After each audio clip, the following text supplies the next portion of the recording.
Hello छात्रों, आप सबों का शर्मा आर्ट्स क्लासेस के इस यूट्यूब फैमिली में स्वागत है। हार्दिक अभिनंदन है। छात्रों, आज हम बात करेंगे ज्योग्राफी के बारे में। आइए सबसे पहले जानते हैं ज्योग्राफी शब्द जो है यह कहाँ से आया। इसका हिंदी भूगोल होता है और इसके बारे में इसका स्टार्टिंग कुछ परिचय हम दे देते हैं। सबसे पहले जानते हैं ज्योग्राफी जो होता है यह लैटिन शब्द से बना हुआ है।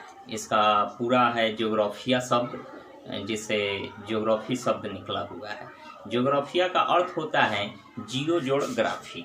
जियो का अर्थ होता है पृथ्वी और प्लस ग्राफिया का अर्थ होता है माप, यानी पृथ्वी की माप। इसका अर्थ हो गया पृथ्वी की माप। उसी को इंग्लिश में कन्वर्ट करके ज्योग्राफी शब्द बनाया गया है। इसको हिंदी में हम लोग भूगोल कहते हैं। भूगोल का भी संधि विच्छेद करें तो वही अर्थ निकलता है भू जोड़ गोल। भू का मतलब पृथ्वी और गोल का मतलब इसकी आकृति अर्थात गोल है। आकृति गोल है अर्थात पृथ्वी एक गोल आकृति में बना हुआ एक पिंड है के समान है। आइए इसी भूगोल के बारे में जानेंगे। भूगोल शब्द की उत्पत्ति सबसे पहले इरेस्टस्थनीज नाम के एक विद्वान थे, ग्रीक देश के थे, यूनान देश के एक बहुत बड़े विद्वान व्यक्ति थे। उन्होंने अपने ज्योग्राफी का ग्रंथ में सबसे पहले ज्योग्राफी शब्द का इस्तेमाल किया। तब से पृथ्वी के बारे में, पृथ्वी की संरचना, पृथ्वी के स्वरूप, पृथ्वी की बनावट और पृथ्वी के बारे में तमाम चीज़ों के अध्ययन के लिए हम इस शब्द का अक्सर उपयोग करते हैं, ज्योग्राफी शब्द का। तो ये ज्योग्राफी के इस तरह जनक कहे जा सकते हैं इरेस्टस्थनीज इनका पूरा नाम हुआ। मैं यहाँ लिख दे रहा हूँ, आप लोग चाहें तो नोट कर लें।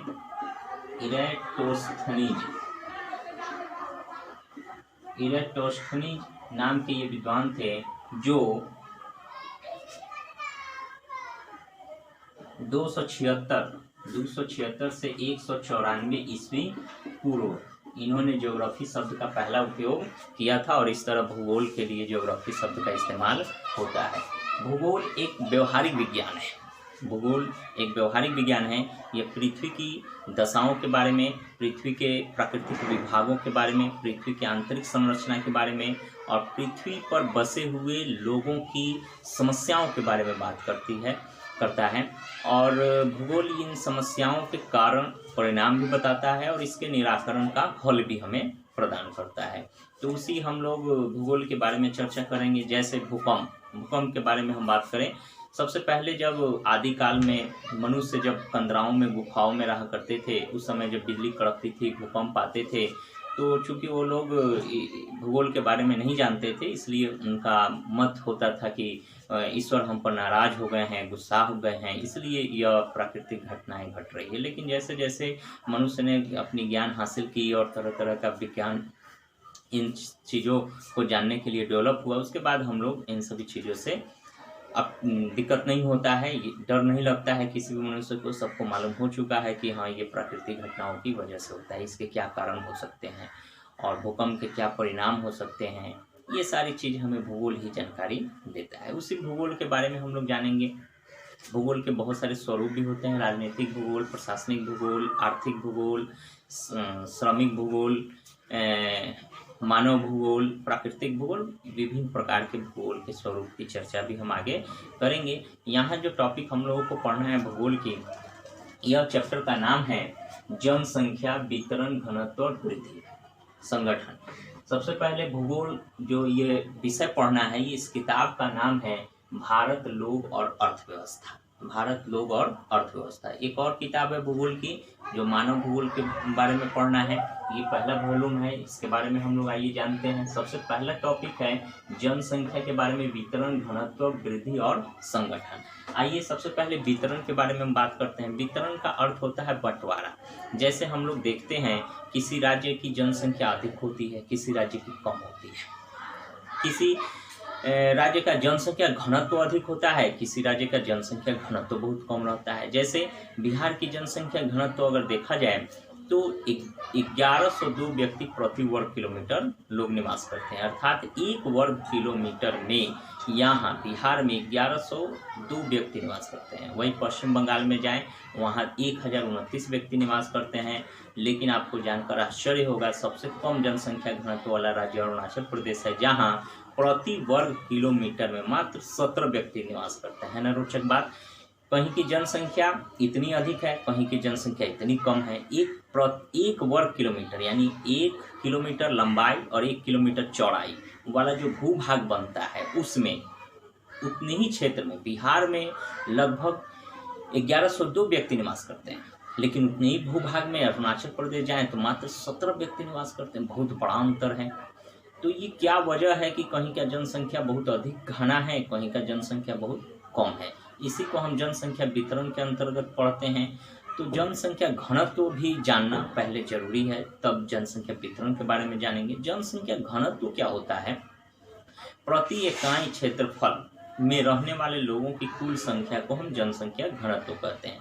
जैसे किसी गांव को मान लेते हैं, कोई गांव है, गांव ए है और एक दूसरा गांव बी है। ए गांव की जनसंख्या, ए गांव का जो क्षेत्रफल है मान लेते हैं 100 वर्ग किलोमीटर है, या 100 किलोमीटर स्क्वायर भी इसको बोल सकते हैं, और बी गांव का भी 100 किलोमीटर स्क्वायर या 100 वर्ग किलोमीटर इसका भी क्षेत्रफल है। लेकिन दोनों में अंतर क्या है? क्षेत्रफल की दृष्टि से दोनों समान है, लेकिन अंतर है क्या है? ये गांव जो है यहाँ मात्र इतने वर्ग किलोमीटर में कितने लोग रहते हैं? मान लेते हैं 150 व्यक्ति रहते हैं, लेकिन बी गांव में रहने वाले लोगों की संख्या क्या है? 500 है।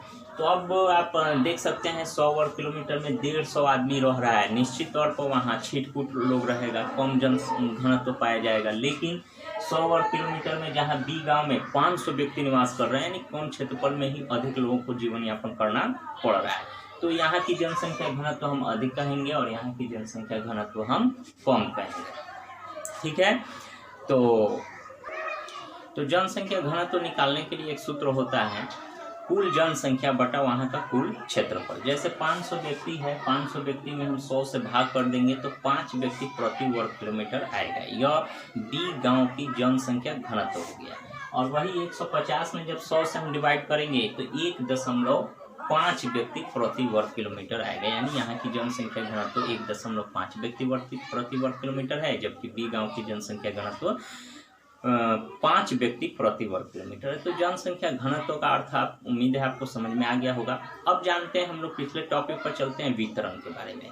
तो जनसंख्या वितरण कहीं का अधिक पाया जाता है, कहीं का कम पाया जाता है। तो जनसंख्या वितरण के पीछे बहुत सारे कारण होते हैं, जैसे सामाजिक कारण, आर्थिक कारण, प्रशासनिक, राजनैतिक और जलवायु कारण भी हो सकते हैं, प्राकृतिक कारण भी हो सकते हैं, श्रम के उद्देश्य से भी व्यक्ति एक जगह से दूसरे जगह जाकर बस जाते हैं, ये भी एक कारण है जो हम लोग आगे पढ़ेंगे।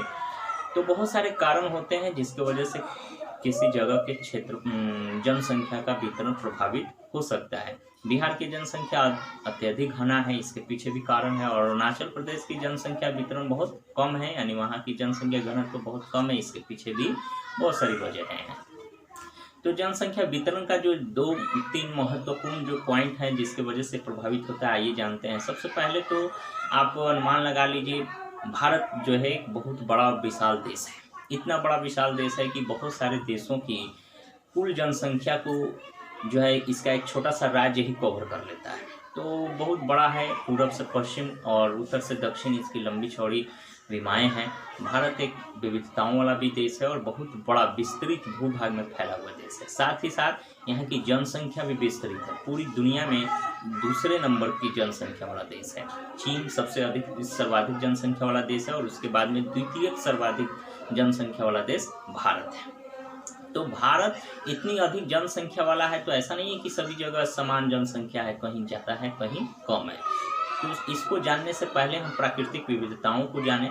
कहीं जैसे भारत का नक्शा आप जब देखेंगे तो भारत के ऊपर में हिमालय पर्वत आपको दिखाई देगा, और हिमालय पर्वत भारत के उत्तर में, वहाँ से जैसे ही आप दक्षिण की तरफ आएंगे तो पर्वतीय जो हिमालय पर्वत है उसका ढाल आपको दिखाई देगा, उसको हम तराई क्षेत्र कहते हैं, और हिमालय पर्वतों में बसे हुए क्षेत्र को हम पर्वतीय क्षेत्र कहते हैं। उसके बाद में बिहार, उत्तर प्रदेश, पंजाब, हरियाणा, ये बीच का जो क्षेत्र है, यहाँ जब आएंगे तो ये समतल क्षेत्र मिलेगा आपको। वही दक्षिण भारत में जब चले जाएँ, दक्षिण भारत के जो है मध्य प्रदेश से आगे जब केरल, कर्नाटक, तमिलनाडु, आंध्र प्रदेश, ये सब जो है दक्षिण भारत में आते हैं, तो यहाँ पठारी क्षेत्र आपको मिलेंगे।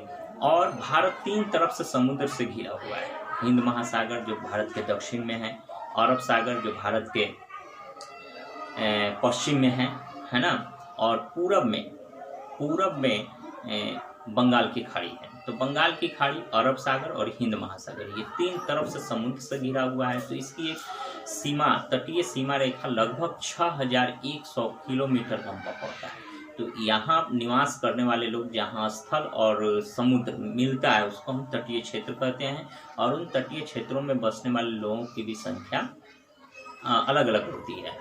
तो हमारे यहाँ एक तटीय क्षेत्र भी बनता है, प्राकृतिक विभाग। सबसे पहला तो हिमालय पर्वत, दूसरा उत्तर का विशाल मैदान, तीसरा पठारी क्षेत्र, चौथा तटीय क्षेत्र, और 5वां जो क्षेत्र होता है उसको हम द्वीपीय क्षेत्र भी बोल सकते हैं। द्वीपीय क्षेत्र जो समुद्र में, अरब सागर में लक्षद्वीप है, बंगाल की खाड़ी में अंडमान निकोबार द्वीप समूह फैला हुआ है, कई छोटे छोटे टापुओं में, द्वीपों में, तो उन सबको सम्मिलित हम द्वीपीय प्रदेश कहते हैं। 5वां भाग हो गया। और 6ठा भाग एक और है प्राकृतिक विभाग हमारे देश में, जिसको हम मरुस्थल या रेगिस्तान कहते हैं। ये राजस्थान में फैला हुआ है प्रमुखतः, लेकिन इसका कुछ हिस्सा गुजरात तक भी है।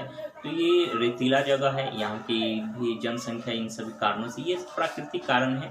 6 प्राकृतिक विभाग हमने गिनाए। अब आप ध्यान दीजिए कि हिमालय पर्वत में वहाँ लोगों की संख्या बहुत कम होगी। जब आप हिमालयी क्षेत्रों में जाएंगे, हिमाचल प्रदेश, सिक्किम, अरुणाचल प्रदेश, उत्तराखंड, जम्मू कश्मीर, इन सभी राज्यों में, तो यहाँ पहाड़ी क्षेत्र होते हैं, समतल इलाका नहीं होता है, आवागमन की बाध्यता होती है, और भी बहुत सारे अवरोध होते हैं, जिसकी वजह से यहाँ जनसंख्या घनत्व अधिक नहीं पाया जाता है। लेकिन उत्तर का जो विशाल मैदान है, यहाँ जनसंख्या अत्यधिक पाया जाता है। जो सबसे अधिक जनसंख्या वाले जो राज्य है भारत में, या सबसे अधिक उत्तर प्रदेश, उसके बाद में दूसरा महाराष्ट्र, तीसरा बिहार, मध्य प्रदेश, ये सब जो राज्य हैं बीच में हैं, यहाँ अधिक जनसंख्या पाई जाती है, क्योंकि यहाँ का क्षेत्र समतल है, यहाँ की मिट्टी उपजाऊ है, आवागमन की सुविधा है, उद्योग धंधा, कल कारखाना स्थापित करने की सुविधाएं हैं, रोजी रोटी रोजगार की भी असीम संभावनाएं हैं, और भी बहुत सारे जीवनों उपयोगी सुख सुविधाओं का यहाँ विस्तार है। इसलिए लोगों का बसावट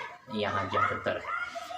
अब बात करेंगे जो अरुणाचल प्रदेश, तटीय अरुणाचल प्रदेश चले जाएं या तटीय क्षेत्रों में, द्वीपीय क्षेत्रों में, तो वहाँ भी कई प्राकृतिक कारणों की वजह से जनसंख्या बहुत ही कम पाया जाता है। तो ये बहुत सारे प्राकृतिक कारण भी होते हैं, मानव जनित कारण भी होते हैं, जिसकी वजह से जनसंख्या कहीं ज़्यादा कहीं कम पाया जाता है। ये जनसंख्या वितरण हो गया। अब आइए घनत्व के भी बारे में हमने बताया। अब आइए वृद्धि के बारे में जानते हैं। जनसंख्या वृद्धि का मतलब क्या होता है? एक निश्चित समय में जो जनसंख्या होती है, किसी दूसरे समय में वही जनसंख्या में जो परिवर्तन होता है, उसको हम जनसंख्या परिवर्तन कहते हैं। यह परिवर्तन जब पॉजिटिव की तरफ होता है तो इसको जनसंख्या वृद्धि दर कहते हैं, माने बढ़ना कहते हैं, जनसंख्या बढ़ना। लेकिन यही कम हो जाए तो जनसंख्या हम ऋणात्मक वृद्धि कह सकते हैं, यानी कम हो रहा है। क्योंकि हमारे देश में जनसंख्या एक समय ऐसा भी था जहाँ जनसंख्या निगेटिव रूप से, यानी जनसंख्या में कमी भी आंका गया है। यह 1921 का साल था, जब पूरे भारत में जनसंख्या 1921 में क्या हुआ था कि पूरे देश, पश्चिम बंगाल में बहुत बड़ा सूखा पड़ा था, जिसकी वजह से वहाँ सूखा पड़ने से बहुत सारे लोग मारे गए थे। 1920 के दशक में बहुत बड़ी आर्थिक मंदी भी आई थी, प्रथम विश्व युद्ध भी हुआ था, और भी बहुत सारे कारण हैं जिसकी वजह से 1921 के दशक में जनसंख्या में गिरावट दर्ज किया गया था। इस काल को हम जनसंख्या संक्रमण काल कहते हैं, जनसंख्या का संक्रमण काल, यानी यहाँ जनसंख्या में कमी दर्ज की गई। तो जनसंख्या वृद्धि होती कैसे है? सबसे पहले 2-3 चीज़ों को समझना है, जन्म दर, मृत्यु दर और प्रवास। जन्म दर का मतलब होता है, जन्म दर सबसे पहले देखिए, जन्म दर, मृत्यु दर और प्रवास, ये 3 चीज़ हैं जिसके वजह से हमारा जनसंख्या वृद्धि जो है प्रभावित होता है। या जन्म दर का मतलब होता है कि 1000 व्यक्तियों पर जन्म लेने वाले नए व्यक्तियों की कुल संख्या को, उसका हम जन्म दर कहते हैं। और ये 100 पर नहीं निकाला जाता है, याद रखें, 1000 व्यक्तियों पर नए व्यक्तियों की संख्या, जो जन्म लेने वाले जो शिशु होते हैं, उनकी संख्या को हम उस क्षेत्र का, उस गांव का, उस देश का या उस स्थान का हम जन्म दर कह सकते हैं, जहां वो 1000 व्यक्ति है। मान लेते हैं एक इकाई के तौर पर, जैसे मान लेते हैं कि भारत की जन्म दर अगर निकालना है तो पूरे भारत में जितनी भी आबादी है, जैसे 131 करोड़ मान लेते हैं, 130 करोड़ है, 2011 के जनसंख्या के अनुसार 121 करोड़ है, 2001 के जनसंख्या के अनुसार 102 करोड़ है। अब 21 में जनसंख्या का फिर से गणना होना तय है। अभी तो क्लियर नहीं हुआ है, लेकिन अनुमानतः 131 करोड़ से अधिक हो सकती है। तो 131 करोड़ में 1000 से भाग करेंगे और जितना आएगा वो जो है प्रति 1000 पर काउंट होगा। वहाँ जन्म लेने वाले व्यक्तियों की कुल संख्या को हम जन्म दर कहेंगे। मृत्यु दर भी इसी तरह काउंट होता है, प्रति 1000 व्यक्तियों पर मृत होने वाले लोगों की कुल संख्या को हम वहाँ की मृत्यु दर कहते हैं। तो अब इसमें समझने की चीज़ ये है कि जन्म दर अगर हमारा अधिक बड़ा रहेगा और मृत्यु दर अगर हमारा छोटा रहेगा, मृत्यु दर अगर छोटा रहेगा तो क्या होगा, जनसंख्या बढ़ेगा और मृत्यु दर कम रहेगा। तो लेकिन अगर मृत्यु दर अधिक रहेगा जन्म दर के अपेक्षा, जन्म दर ही कम रहे, मृत्यु दर अधिक रहे, अधिक लोग मर रहे हैं, जन्म कम लोग ले रहे हैं, तो जनसंख्या में वृद्धि के बजाय जनसंख्या में कमी दर्ज की जाएगी। ठीक है, तो ये जनसंख्या वृद्धि के बारे में, संगठन के बारे में भी हम जानेंगे, जैसे भाषाई आधार पर संगठन, धार्मिकता के आधार पर, श्रमिक के आधार पर और भी कई उद्देश्यों के आधार पर जनसंख्या का संगठन हमारे देश में अलग अलग होता है। तो परिचय इस चैप्टर का आपको हमने बताया। एक दो चीज और भी बता देते हैं। जनसंख्या के बारे में सबसे, सेंसस जिसको कहते हैं इंग्लिश में, जनसंख्या हमारे देश में सबसे पहले काउंट कब हुआ था? तो सबसे पहला जनसंख्या का गणना जो है 1872 ईस्वी में हुआ था। उस समय हमारा देश गुलाम था और यहाँ के जो हेड थे, वायसराय जो थे, लॉर्ड मियो थे। लॉर्ड मियो याद रखना है, लॉर्ड मियो के नेतृत्व में, लॉर्ड मियो के देखरेख में देश का, भारत का सबसे पहला जनसंख्या काउंटिंग हुआ था, जनगणना हुआ था, प्रथम जनगणना 1872 में। लेकिन यह जो है पूर्ण रूप से सफल नहीं हुआ था, इसमें कोई त्रुटियां थी, इसलिए उसको फिर से नए सिरे से जनसंख्या, संपूर्ण भारत का जनसंख्या एक बड़े पैमाने पर करके एक सफल जनगणना किया गया 1881 में। 1881 में लॉर्ड रिपन थे हमारे देश के, नेतृत्व कर रहे थे। उस समय जो हमारा देश गुलाम था, अंग्रेज था यह। तो 1881 से लेकर के आज तक हर 10 वर्ष पर यहाँ जनगणना होता है। अभी फिलहाल 21 में होना है, अभी ये 2020 चल रहा है, नेक्स्ट ईयर में इसी साल जनगणना होगा और 21 में जो है उसका प्रकाशन होगा। हम 2021 के अनुसार मानेंगे कि देश की जनसंख्या कितनी ग्रोथ की या कितनी कम हुई। और 2011 में अभी रिसेंटली जो हुआ था, ये 2011 है, और उसके पहले 2001 में हुआ था। 2001 में हमारे देश की कुल जनसंख्या 102 करोड़ थी। 2011 के अनुसार हमारे देश की कुल जनसंख्या 121 करोड़ है। निश्चित तौर पर 2021 की आने वाली जो जनसंख्या गणना वर्ष है, इसमें जनसंख्या 130 करोड़ से प्लस जाने का चांस है। तो गणना होने के बाद प्रकाशित होगा रिपोर्ट, तो फिर उसका अध्ययन हम लोग करेंगे। तो अब आइए, हम परिचय हमने जाना, जनसंख्या वितरण के बारे में भी हमने बताया कि कहीं जनसंख्या वितरण अधिक है, कहीं जनसंख्या वितरण कम है। क्या वजहें हैं कि जनसंख्या वितरण कहीं कम, कहीं, तो हमने आगे जाना ये सब। आगे इसमें पढ़ना है, जनसंख्या वितरण के बारे में समझ गए कि कहीं का जनसंख्या अधिक है और कहीं का कम है। उसके बाद में जनसंख्या घनत्व के बारे में पढ़ना है कि इसके बारे में भी हमने शुरुआत में बताया था कि एक निश्चित भूभाग में रहने वाले कुल लोगों की संख्या को हम जनसंख्या कहते हैं, लेकिन प्रति वर्ग किलोमीटर में या प्रति इकाई क्षेत्रफल में रहने वाले लोगों की कुल संख्या को वहाँ की हम कुल जनसंख्या का घनत्व कहते हैं। तो जनसंख्या घनत्व के आधार पर देश में काफ़ी विविधताएं हैं, विभिन्नताएं हैं। अब जैसे 2001 में जनसंख्या घनत्व के हिसाब से पश्चिम बंगाल नंबर 1 पर था, लेकिन आज 2011 की जनसंख्या के अनुसार बिहार पहले स्थान पर आता है जनसंख्या घनत्व के मामले में। उसके बाद में पश्चिम बंगाल आता है और उसके बाद उत्तर प्रदेश आता है। तो ये अधिक उच्च जनसंख्या घनत्व वाले, उच्च घनत्व वाले राज्य हैं। वही पंजाब, हरियाणा, मध्य प्रदेश, ये सब जो राज्य हैं, राजस्थान, ये सब मध्यम जनसंख्या घनत्व वाले राज्य हैं। जबकि अरुणाचल प्रदेश, सिक्किम, जो तटीय जो पर्वतीय क्षेत्र हैं, वहाँ जनसंख्या घनत्व बहुत ही विरल और बहुत ही कम पाया जाता है। तो उत्तर पूर्वी राज्य हैं ये सब, तो इनको हम निम्न जनसंख्या घनत्व वाले राज्य कहते हैं। तो ये जनसंख्या का घनत्व हमारे देश में बहुत ही विविधपूर्ण है। अब आइए जनसंख्या वृद्धि के बारे में हम बात करते हैं। जनसंख्या वृद्धि का मतलब होता है कि एक निश्चित समय में जो काउंट की गई जनसंख्या होती है, वो तो जनसंख्या हो गई, लेकिन अगले समय में 1 साल 2 साल 10 साल 5 साल या आने वाले समय में उस जनसंख्या में कुछ न कुछ परिवर्तन देखने को मिलता है। तो यह जो परिवर्तन होता है, चाहे वो वृद्धि के रूप में हो या कमी के रूप में हो, उसी वृद्धि या कमी को हम जनसंख्या का वृद्धि दर कहते हैं। अब यह ऋणात्मक भी होता है और ऋणात्मक और सकारात्मक दोनों हो सकता है, पॉजिटिव भी होता है, नेगेटिव भी होता है। 1921 ईस्वी में हमारे देश की जनसंख्या घट गई थी क्योंकि सूखा पड़ा था पश्चिम बंगाल में, जिसके वजह से बड़े पैमाने पर भूखमरी हुई थी और जनसंख्या में ह्रास काउंट किया गया था, देखा गया था। 1920 का जो दौर था, दशक आर्थिक मंदी का दौर था और उसके बाद में प्रथम विश्व युद्ध भी हुए थे। बहुत सारे कारण थे जिसके वजह से हमारी जनसंख्या 1872 से सबसे पहले शुरू हुआ और 1881 में संपूर्ण जनसंख्या का जनगणना होना शुरू हुआ सिलसिलेवार तरीके से, और तब से हर 10 साल को होता आ रहा है। और अब तक, शुरू से लेके अब तक 1921 में पहली बार, मात्र एक बार जो है जनसंख्या में ह्रास दर्ज किया गया। उसके पहले या उसके बाद में कभी नहीं ऐसा किया गया। तो 1921 का जो यह वक्त है, यह जो दौर है, इसको हम जनसंख्या का संक्रमण काल कहते हैं। और आगे हम लोग बात करेंगे जनसंख्या के घनत्व के बारे में। हो गया जनसंख्या वृद्धि कैसे होता है या कमी कैसे होता है। तो इन तीनों चीज़ों को बताने के लिए हमने इन जनसंख्या की वृद्धि के बारे में बताने से पहले जन्म दर, मृत्यु दर और प्रवास समझ लें। जन्म दर का मतलब होता है प्रति 1000 व्यक्तियों पर जन्म लेने वाले नए शिशुओं की कुल संख्या को, उसका हम जन्म दर कहते हैं। यह किसी गांव की, किसी राज्य की या किसी देश की भी हो सकती है। और मृत्यु दर का भी मतलब होता है 1000 पर, याद रखना है 1000, 100 नहीं, 1000 व्यक्ति प्रति 1000 व्यक्तियों पर जन्म लेने वाले नए व्यक्ति।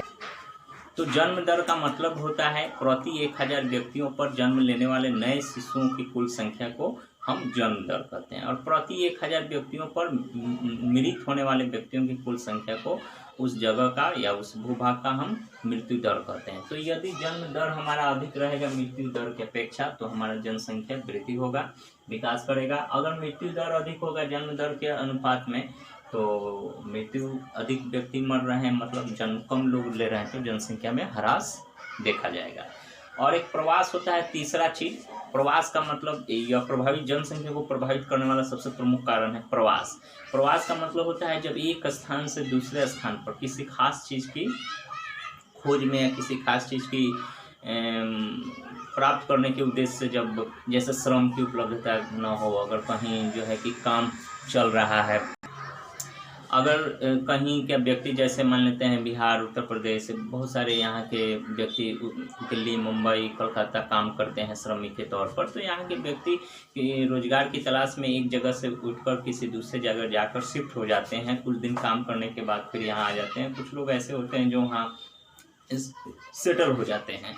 तो ऐसे व्यक्ति को जो कुछ दिनों के लिए जाते हैं और फिर चले आते हैं, उनको प्रवासी कहते हैं। लेकिन कुछ हमेशा समय के लिए जो व्यक्ति रह गए हैं, उनको अप्रवासी व्यक्ति कहा जाता है।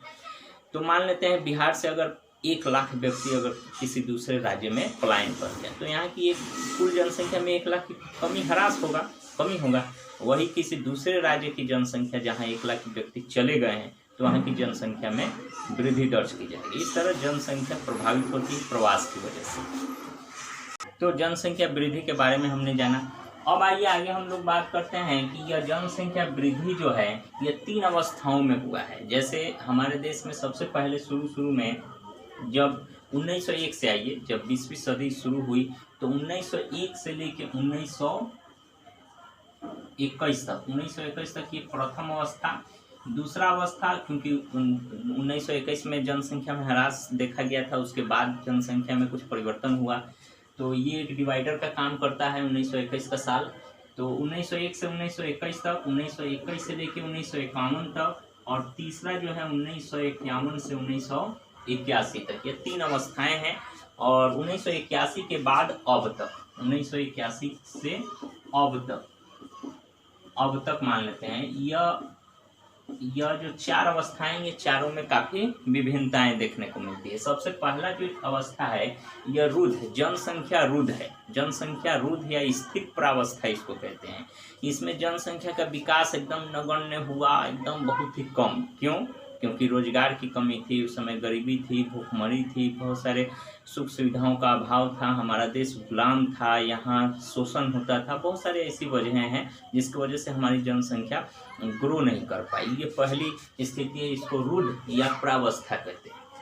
दूसरी अवस्था जो है ये 1921 से 1951 में थोड़ा विकास हुआ, लेकिन उतना नहीं जितना बाद के समय में हुआ। 1921 से 51 तक विकास हुआ, लेकिन अपेक्षाकृत बहुत कम विकास हुआ। इसको हम स्थिर अवस्था कहते हैं। इसमें समझिए जनसंख्या विकास हुआ, लेकिन वह बहुत बड़ा विकास नहीं था। अच्छा, उसके बाद 1951 से 81 तक विकास बहुत हुआ, इतना क्योंकि इस समय जो है बहुत सारी सुख सुविधाओं का विकास हुआ। 1951 के बाद 1947 के बाद हमारा जब देश आज़ाद हुआ तो भारतीय सरकार ने व्यापक पैमाने पर लोगों के जीवन सुविधाओं उपलब्ध कराई, बिजली, रोजगार, तरह तरह के सरकारी योजनाएं, और लोगों को लाभान्वित करने के लिए विभिन्न प्रकार के उपाय किए गए, जिसके वजह से एक बड़े पैमाने पर लोग प्रभावित हुए और जनसंख्या में इसका असर देखने को मिला। इसको हम जनसंख्या का विस्फोटक स्थिति कहते हैं, विस्फोटक का सब निम्नतम स्तर। और ये चौथा जो है 1981 से अब तक जो जनसंख्या है, इसमें बहुत ही बड़ा उछाल आया है। इतना जनसंख्या दिन प्रतिदिन बढ़ रहा है, रेशियो इसका अनुपात जो वृद्धि दर है बहुत ही अधिक है। अगर इसी दर से अगर जनसंख्या वृद्धि करता रहा तो वो दिन दूर नहीं जब पूरी दुनिया में सबसे अधिक जनसंख्या वाला देश हो जाएगा भारत।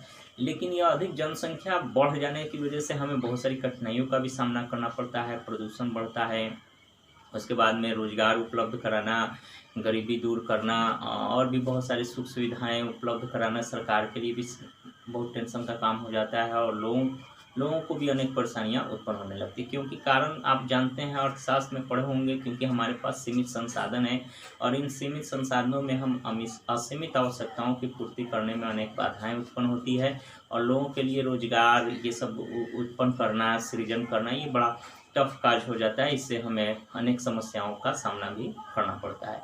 तो ये सब जनसंख्या वृद्धि के बारे में हमने जाना। अब आइए चौथा टॉपिक हम लोगों को जो पढ़ना है आज, जनसंख्या वृद्धि में क्षेत्रीय विभिन्नताएं। क्षेत्रीय विभिन्नता यानी क्षेत्र के आधार पर विभिन्नताएं देखने मिलती है। कहीं जनसंख्या का वृद्धि बहुत अधिक है, कहीं जनसंख्या का वृद्धि बहुत कम है, कहीं का दर कहीं ज़्यादा है, कहीं कम है। तो ये क्षेत्रीय स्तर पर जनसंख्या की वृद्धि में बहुत विभिन्नता है। इसके पीछे भी कई वजहें हैं। क्षेत्रीय विभिन्नताओं के कड़ी में हम लोग जानेंगे कुछ राज्यों में जनसंख्या वृद्धि दर बहुत अधिक है, कहीं वृद्धि दर बहुत कम है। जैसे केरल, कर्नाटक, गोवा, आंध्र प्रदेश, तमिलनाडु, ये सब राज्य ऐसे हैं जहां जनसंख्या वृद्धि दर बहुत निम्न वृद्धि दर है, क्योंकि यहाँ शिक्षा का विस्तार अधिक है, यहाँ और सब सुख सुविधाओं का विस्तार है। बहुत सारे कारण हैं जिसकी वजह से हमारा जनसंख्या प्रभावित होता है यहाँ वृद्धि दर। और वही बिहार, उत्तर प्रदेश, मध्य प्रदेश, राजस्थान, गुजरात, महाराष्ट्र, ये पश्चिम बंगाल, ये सब राज्य ऐसे हैं जहाँ का वृद्धि दर बहुत ही अधिक है, यहाँ उच्च वृद्धि दर है। उसके अलावा आप चले जाएं तटीय क्षेत्रों में या हिमालयी पर्वतीय क्षेत्रों में, तो वहाँ का भी जनसंख्या वृद्धि दर में आपको अंतर मिलेगा। कहीं बहुत, जैसे उत्तर पूर्वी राज्य हैं वहाँ जन्म दर बहुत कम पाया जाता है, तटीय क्षेत्र हैं वहाँ भी कम पाया जाता है। लेकिन जहाँ अनेक प्रकार की सुख सुविधाएं हैं, विशाल मैदान है, अनाज की पैदावार होती है, रोजगार उपलब्ध है, और भी बहुत सारे सुख सुविधाओं का विस्तार है, तो वहाँ जनसंख्या का बसावट भरण पोषण करने के लिए उपलब्धताएं हैं, इसलिए वहाँ जनसंख्या की वृद्धि दर सर्वाधिक होती है। और इसके अलावा जलवायु कारण भी बहुत सारे हो सकते हैं, पर्यावरणीय कारण भी हैं, तो इनके बारे में भी हम लोग आगे बात करेंगे। आगे हम बात करेंगे जनसंख्या संगठन के बारे में। जनसंख्या संगठन का अर्थ होता है, ये तो हो गया टॉपिक हम लोगों का। ये जो है अगला टॉपिक है जनसंख्या संगठन। जनसंख्या संगठन क्या है, तो छात्रों जान लीजिए आप कि भूगोल के अंतर्गत हम लोगों को जनसंख्या के बारे में पढ़ना है, जिसको इंग्लिश में डेमोग्राफी कहा जाता है। और ये जनसंख्या का एक बहुत बड़ा सुस्पष्ट क्षेत्र है जिसमें जनसंख्या संगठन के बारे में पढ़ना है। इसमें आयु के हिसाब से, लिंग के आधार पर, भाषा के आधार पर, धर्म के आधार पर, रोजगार के आधार पर, यानी विभिन्न जनजातीय जाति के आधार पर, यानी विभिन्न अलग अलग कोटि के आधार पर किस क्षेत्र में कैसा जनसंख्या का निवास है, इसका हम अध्ययन करते हैं। जैसे भाषा के आधार पर देखा जाए तो जैसे भोजपुरी बोलने वाले लोगों की अधिक संख्या बिहार में पाई जाती है, क्योंकि यहाँ के लोग का बोलचाल है। वही पंजाब हरियाणा में जाएंगे तो वहाँ की भाषा के आधार पर वहाँ हम उस जैसे पंजाबी भाषा बोलने वाले लोगों की संख्या जो है सर्वाधिक जनसंख्या पंजाब में पाई जाएगी। तो भाषा के आधार, धर्म के आधार पर, लिंग, जाति, इन सभी आधार पर जब हम जनसंख्या का अलग अलग अध्ययन करते हैं तो इसी को हम जनसंख्या संगठन कहते हैं। तो जनसंख्या संगठन का ये स्वरूप आपने देखा। सबसे पहले धर्म के मामले में आइए, धार्मिक संगठन के बारे में जानते हैं, भाषाई संगठन, ये सब चीज़ों के बारे में। तो सबसे पहले तो हम जानेंगे कि पूरे भारत में गाँव की कुल संख्या 6,40,867 है। 6,40,867 हमारे यहाँ गांव स्थित हैं। और इसमें देखेंगे कि पूरी जनसंख्या में गांव का जो है अधिक रोल है, क्योंकि हमारी कुल जनसंख्या जो है उसका एक बहुत बड़ा हिस्सा, लगभग 66%, 68% के आसपास जो है लोग गांव में निवास करते हैं, और बहुत कम 30% के आसपास, 30-32% के आसपास लोग नगरों में निवास करते हैं। तो ये जो नगरीय और ग्रामीण जनसंख्या का जो संगठन है, यह एक बड़ा काम करता है जनसंख्या संगठन के बारे में जानने के लिए। अच्छा, हर राज्य में एक समान नहीं है। जैसे गोवा में जाएं, महाराष्ट्र, उसके बाद में गुजरात, तो यहाँ ज़्यादा शहरों की संख्या है, और इसके वजह से यहाँ जनसंख्या संगठन नगरों में रहने वालों लोगों की संख्या, गांव में रहने वाले लोगों की संख्या, ये अनुपात हमारे यहाँ के अनुपात से भिन्न है, क्योंकि हमारे यहाँ अधिक लोग गांव में निवास करते हैं और कम लोग शहरों में निवास करते हैं। जबकि महाराष्ट्र, गुजरात, केरल, गोवा, इन सभी राज्यों में जनसंख्या का वितरण, ग्रामीण और नगरीय वितरण भिन्न है हमारे यहाँ से। तो ये एक भिन्नताएं हैं। उसके बाद में हम आगे बात करते हैं भाषाई संगठन के आधार पर, भाषाई वर्गीकरण के आधार पर देश की जनसंख्या के बारे में। तो हमारे देश में जो जनसंख्या भाषा के आधार में भी कई भागों में बटी हुई है। जैसे हमारे यहाँ कई भाषाएं बोली जाती है, कई बोली बोली जाती है, हर क्षेत्र विशेष का, हर अलग अलग लोगों का भाषा, बोलचाल, ये सब, रहन सहन, सांस्कृतिक विविधताएं, ये सब भिन्न भिन्न होती है।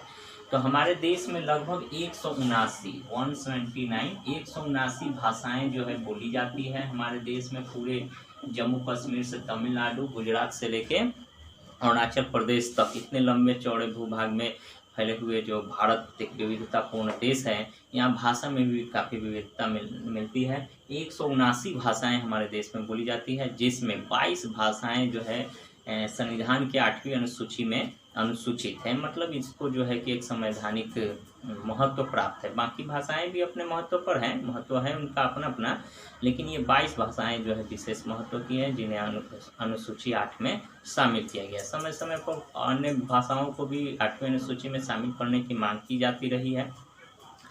और बोली जो है लगभग 544 जो बोली है, बोली अपना अलग अलग होता है, क्योंकि हिंदी में ही जितने भी लोग बोलते हैं एक समान नहीं बोलते हैं। किसी की हिंदी कुछ और है, किसी की हिंदी कुछ और है। जैसे भोजपुरी है, तो इसी भोजपुरी में बिहार में देख लीजिए, अपने यहाँ की भोजपुरी, जैसे पूर्वी चंपारण में जो लोग बोलते हैं ये भोजपुरी, वही आप समस्तीपुर चले जाएं तो वहाँ की भोजपुरी में काफ़ी भिन्नता है। वहाँ की भोजपुरी में कुछ इस तरह है, जैसे कि अहाँ के कहाँ जाई छिए, इस तरह, ये भी भोजपुरी है। लेकिन हमारे यहाँ भोजपुरी इस तरह बोली जाए, अपने कहाँ जाइत बड़ी।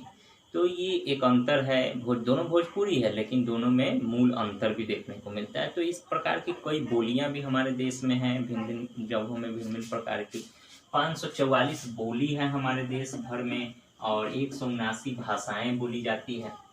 तो ये भाषाई आधार पर अब देखते हैं, सबसे पहले जो 22 भाषाओं को 8वीं अनुसूची में शामिल किया गया है, उसमें हिंदी, पंजाबी, उर्दू, और उसके बाद में संस्कृत, बोडो, मणिपुरी, है ना, हाँ, मराठी, गुजराती, ये सारी भाषाएं हैं। तो इसमें सबसे सर्वाधिक, बंगाली भी है, सर्वाधिक जो बोलने वाले लोगों की संख्या है वो हिंदी की है। हिंदी बोलने वाले लोगों की सर्वाधिक संख्या भारत में पाई जाती है। और सबसे कम बोलने वाले लोगों की संख्या, वो भाषा जो सबसे कम बोली जाती है, वो भाषा है संस्कृत।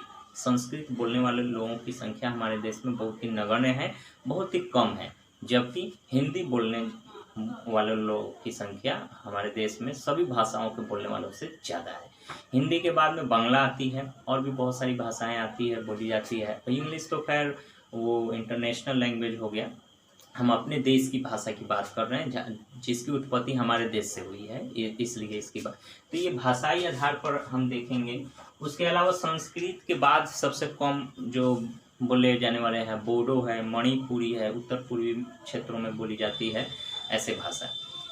और सर्वाधिक जो है हिंदी, बंगाली और भी कुछ भाषाएं हैं। तो ये भाषाई आधार पर हमने जनसंख्या के देखा। और हिंदी बोले जाने वाले लगभग भारत के सभी क्षेत्रों में फैले हुए हैं, किसी एक जगह पर यह स्थित नहीं है, सभी जगह पर यह स्थित है।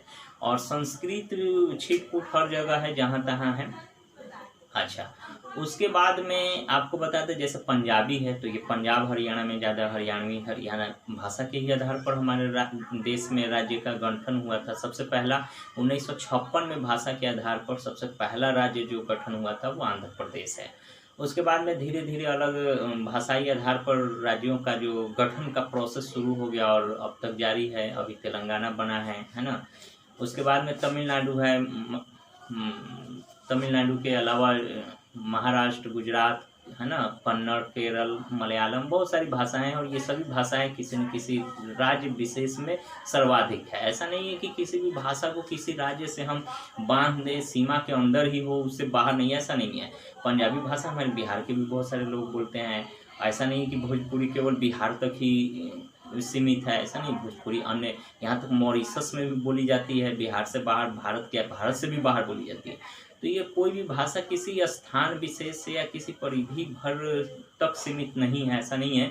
यह इसका जो है सीमा बहुत विस्तृत होता है। लेकिन एक केंद्रन जो कह सकते हैं जनसंख्या में, जनसंख्या संगठन के अंतर्गत भाषाई आधार पर जो संगठन पढ़ना है, तो इसमें निश्चित तौर से ये जानना जरूरी है कि ये भाषा वाले लोगों की जनसंख्या अमुक राज्य में सर्वाधिक है।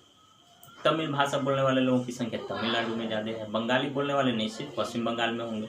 तो इस तरह अलग अलग राज्यों में ये भाषाई आधार पर संगठन देखने को मिलता है। इसको भाषाई वर्गीकरण कहते हैं। अब आइए धार्मिक संगठन, ये जो सबसे महत्वपूर्ण टॉपिक है। धार्मिक आधार पर धर्म जानते ही हैं, धर्म क्या है।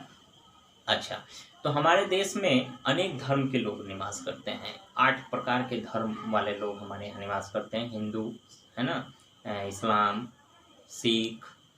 सिख के बाद में ईसाई, बौद्ध, जैन, जरस्थुस्त्र और भी बहुत सारे धर्म, जैनी, बहुत सारे धर्मों के लोग हमारे देश में निवास करते हैं। तो सबसे अधिक जो सर्वाधिक जनसंख्या वाला है, देखिए हम यहाँ धर्म की शिक्षा नहीं दे रहे हैं, भूगोल में जो धार्मिक संगठन के आधार पर जनसंख्या का जो गणना करना है उसके बारे में हम बात कर रहे हैं। ये किसी धर्म विशेष से की न भर्त्सना करती है और न किसी धर्म विशेष का विशेष जो है कि सांप्रदायिकता के आधार पर उसको बढ़ाता है, ऐसा नहीं मानना है। तो धार्मिक आधार पर हमारे देश में सबसे अधिक जो जनसंख्या है वो हिंदू की है। यहाँ हिंदुओं की संख्या जो है पूरे देश में सर्वाधिक है। उसके बाद में दूसरे नंबर पर इस्लाम धर्म को मानने वाले मुस्लिम भाई बहनों की संख्या आती है, इसलिए इन्हें अल्पसंख्यक के श्रेणी में भी रखा गया था, है भी, अभी भी अल्पसंख्यक की श्रेणी में है। उसके बाद में ईसाई धर्म, जैनी, बौद्ध, सिख, ये सारे जो है कि दूसरे, तीसरे, चौथे, पांचवें आधार पर आते हैं। तो जनसंख्या के आधार पर, धर्म के आधार पर हमारे देश में जनसंख्या का बंटवारा भी कुछ इस कदर है। अब देखिए हिंदू धर्मों की जनसंख्या जो है, जो बिहार, उत्तर प्रदेश, पश्चिम बंगाल, ये सब राज्यों में ज़्यादा है और भी राज्यों में है। लेकिन ईसाई धर्म के लोगों की संख्या जो है महाराष्ट्र में ज़्यादा मिलेगा। जैनियों की संख्या भी गुजरात में ज़्यादा मिलेगा। पारसी लोग, व्यापारी लोग हैं ज़्यादातर, पारसी धर्म भी वहाँ ज़्यादा मिलेगा। उसके बाद में मुस्लिम धर्म वालों की संख्या जैसे कि जम्मू कश्मीर हो गया, ये सब राज्यों में ज़्यादा है। उसके अलावा अलग अलग बौद्ध धर्म हैं, मध्य प्रदेश में भी है, महाराष्ट्र में है और भी जगहों पर अलग अलग धर्म है। कोई ऐसा नहीं है कि एक धर्म से कोई राज्य बंधा हुआ है, हर राज्य में विविधता है और ये पूरी देश ही विविधतापूर्ण है। कहीं किसी का ज़्यादा बसावट है, कहीं किसी का कम बसावट है, लेकिन विविधता भरा हुआ है। तो ये भाषाई आधार के बाद में धार्मिक आधार पर भी जनसंख्या का संगठन के बारे में हमने देखा। अब आइए जो सबसे लास्ट टॉपिक है वो है श्रमजीवी जनसंख्या का संगठन। श्रमजीवी का मतलब श्रम के आधार पर भी हमारे देश में जनसंख्या का संगठन अलग अलग है, भिन्न भिन्न है अलग अलग क्षेत्रों में। आइए तो श्रमजीवी जनसंख्या के संगठन के अंतर्गत हम लोगों को पढ़ना है श्रम के आधार पर जनसंख्या की बंटवारा। हम आइए करते हैं। श्रम के आधार पर जनसंख्या 3 प्रकार के होते हैं। सबसे पहला जो होता है उसको मुख्य श्रमिक कहते हैं, मुख्य श्रमिक। तीसरा है मुख्य श्रमिक के बाद है सीमांत श्रमिक, सीमांत श्रमिक। और तीसरा है उसके बाद में अश्रमिक, अश्रमिक। मुख्य श्रमिक, सीमांत श्रमिक और अश्रमिक, ये जो है 3 आधार मिलता है। श्रम के आधार पर जब जनसंख्या संगठन का हम वर्णन करते हैं कि श्रम के आधार पर श्रमिक के कोटि के आधार पर जनसंख्या का वितरण किस प्रकार है, तो ये 3 आपको खंड मिलेंगे। पहला जो है मुख्य श्रमिक। मुख्य श्रमिक का मतलब हुआ कि ये मुख्य रूप से श्रमिक हैं, श्रम की खोज करते हैं, श्रम ही करते हैं। तो ऐसे व्यक्तियों की जो हमारे देश में परिभाषा कुछ इस तरह है कि 183 दिन, लगभग 183 दिन या इससे अधिक जो कार्य करने वाले लोग हैं श्रम के रूप में, श्रम देने वाले बेचने वाले जो लोग हैं, इनको हम मुख्य श्रमिक के अंतर्गत रखते हैं। 183 दिन मान लेते हैं, मोटा मोटी 6 महीना। 6 महीना 6 माह तक कार्य करने वाले लोगों की जो जनसंख्या का संगठन है जो श्रम के रूप में कार्य करते हैं उसको मुख्य श्रमिक की श्रेणी में रखा गया है। और 183 से जो कम होते हैं, 183 से जो कम होता है उस यानी 6 माह से जो कम लोग हैं कार्य करने वाले, उनको हम सीमांत श्रमिक कहते हैं। सीमांत श्रमिक यानी छोटा श्रमिक, उनको साल में 6 महीना से कम काम करना होता है। और एक होता है अश्रमिक। ये अश्रमिक जो होती है इनकी जनसंख्या में कुल भागीदारी 60% है। ये जो है मुख्य श्रमिक और सीमांत श्रमिक हमारे यहाँ 38.9%, लगभग 39 पॉइंट इसको मान लीजिए, 39% लोग ऐसे हैं हमारे देश में जो मुख्य श्रमिक और सीमांत श्रमिक की श्रेणी में आते हैं। और बाकी का लगभग मान लेते हैं 60% लोग ऐसे हैं जो अश्रमिक हैं। अश्रमिक का मतलब ये काम नहीं करते हैं। काम नहीं करते हैं मतलब ऐसा नहीं कि काम नहीं करना चाहते हैं, काम करना चाहते हैं, इनको काज नहीं मिलता है। मतलब बेरोजगारों की जो बड़ी फौज है हमारे देश में, जो बेरोजगारी चैप्टर में हम लोग पढ़ते हैं वो इसी खंड में है। ठीक है, तो इतने लोग बेरोजगार हैं हमारे देश में, और ये प्रतिशत जितना अधिक बढ़ेगा वहाँ जनसंख्या में बेरोजगारी दर भी बढ़ा होगा। और जो ये 38-39% जो जनसंख्या श्रम के रूप में काम करती है, श्रमिक के रूप में, उनके ऊपर ये आश्रित होते हैं। इसलिए ऐसी जनसंख्या को हम आश्रित जनसंख्या भी कहते हैं। ये आश्रय पाते हैं इन लोगों से और उधर से इनको कुछ मिलता है, उनके ऊपर आश्रय रख करके ये उनका कमाया हुआ खाते हैं। तो इसको अश्रमिक कह सकते हैं। और अश्रमिक व्यक्तियों को हम जो है बेरोजगारों की श्रेणी में रखते हैं। तो इस तरह हमारे देश में जनसंख्या के संगठन श्रम के आधार पर 3 प्रकार के हैं, मुख्य श्रमिक, सीमांत श्रमिक और तीसरा है अश्रमिक। तो आज हम लोगों ने जाना, ये भी टॉपिक हम लोगों का कंप्लीट हो गया। आज हम लोगों ने भूगोल के बारे में जाना। सबसे पहले भूगोल किसे कहते हैं, भूगोल कितने प्रकार के होते हैं, भूगोल के जनक कौन हैं, तो इन सभी चीज़ों को हमने जाना। और जो इरोस्टोस्थनीज है उनका जन्म कब हुआ था, किस ईस्वी सन के बीच उन्होंने इसकी खोज की थी, इसके बारे में हमने बताया। 276 ईस्वी में उनका जन्म हुआ था, 194 में उनकी मृत्यु हो गई थी, ईस्वी पूर्व की बात है। और ईस्वी सन शुरू होने से पहले जब होता है उसको ईस्वी पूर्व कहते हैं। तो भूगोल का जो भारत के लोग, अर्थव्यवस्था के बारे में हमने जाना, जनसंख्या का वितरण, घनत्व, वृद्धि के बारे में, संगठन के बारे में जाना, इसका परिचय, जनसंख्या का वितरण, घनत्व, वृद्धि, क्षेत्रीय विभिन्नताएं, संगठन, भाषाई वर्गीकरण, भाषा के आधार पर वर्गीकरण, धर्म के आधार पर, श्रम के आधार पर, ये 3 चीज़ों के बारे में हमने जाना। और इससे आगे हम लोगों को और भी कुछ चीज़ें जाननी है, जैसे श्रम की प्रतिभागिता के आधार पर भी है, बेटी बचाओ बेटी पढ़ाओ, लिंगानुपात के आधार पर, और भी पलायन के आधार पर, रोजगार को लेकर के जनसंख्या के बारे में और भी कुछ इस चैप्टर में शेष टॉपिक छूट रहे हैं, जिसको हम लोग नेक्स्ट क्लास में कवर करेंगे। आज के लिए इतना ही रहने दिया जाता है। इधर जो हमने लिखा है भूगोल के जनक इरोस्टोस्थनीज, जिसको लिख लेंगे आप लोग, वीडियो पॉज करके या रोक कर बैक करके भी लिख लेंगे। इनका जन्म मृत्यु लिख दिए हैं। इसके बाद में 1872 ईस्वी में लॉर्ड मेयो के शासनकाल में सबसे पहला सेंसस हुआ था, जनसंख्या गणना। उसके बाद में 1881 में संपूर्ण देश का जनसंख्या गणना हुआ, जिसको एक सफल जनसंख्या गणना कहते हैं, 1881 में लॉर्ड रिपन के नेतृत्व में। और तब से आज तक हर 10 साल पर जनसंख्या का गणना हमारे देश में होता है। इसमें सबसे महत्वपूर्ण चीज़ है 1921 का जनसंख्या गणना जो हुआ था, इसमें हमारे देश की जनसंख्या का ह्रास हुआ था, वृद्धि दर के बजाय ह्रास दर इसमें देखा गया था। क्योंकि आपको हमने बताया कि इसमें बहुत ही पश्चिम बंगाल में सूखा पड़ गया था, बहुत सारे लोग मारे गए थे। 1920 के दशक में बहुत आर्थिक मंदी आ गई थी। 1920 के पहले जो है हमारे देश जो है बहुत सारी समस्याओं से फेस किया था। प्रथम विश्व युद्ध भी इसी कालावधि में हुआ था। इस सब का असर हमारे जनसंख्या पर बड़े पैमाने पर प्रभाव डाला। तो ये सब जाना, हमारे देश में 6,40,867 कुल गांव हैं। हमारे देश में 179 भाषाएं बोली जाती है, 544 बोलियां बोली जाती है। लेकिन हमारे देश की जो संविधान है उसमें 8वीं अनुसूची में 22 भाषाओं को जो है उल्लेखित किया गया है। ये सारे चीज़ों को हमने जाना, कौन कौन सी भाषाएं सबसे अधिक बोली जाने वाले लोगों की संख्या, तो हिंदी सर्वाधिक बोले जाने वाली भाषा है। उसके बाद में संस्कृत भाषा, जो भाषी लोगों की संख्या हमारे देश में कुल जनसंख्या में बहुत कम प्रतिशत है। उसके बाद में बोडो, मणिपुर, ये सब भाषा। आज हमने इन सभी चीज़ों की चर्चा की, अगले क्लास में हम लोग इससे आगे जानेंगे। आज के लिए इतना ही रहने देते हैं। और आप लोग वीडियो को देखें, इस लाइक शेयर कमेंट अवश्य करें। जो भी त्रुटि हो, कमी बेसी हो तो आप इसका फीडबैक ज़रूर दें। साथ ही साथ जो बच्चे भूगोल जिनका विषय है, इस वीडियो को अवश्य देखें, इसको बार बार देखें, खूब एक्सरसाइज करें, इस चैप्टर को थोरोली अपने खुद से लाइन बाय लाइन पढ़ें, ज़्यादा और क्लियर समझ में आएगा। और इसके बाद भी आपको यदि कोई चीज़ डाउट हो तो निश्चित आप व्हाट्सएप पर कमेंट कर सकते हैं, मैसेज, उसके तत्काल हम आपके सवालों का जवाब हम देंगे। तब तक के लिए आप लोगों का फिर से शुक्रिया अदा करते हैं। आप लोगों का दिन मंगलमय हो। बहुत बहुत धन्यवाद छात्रों।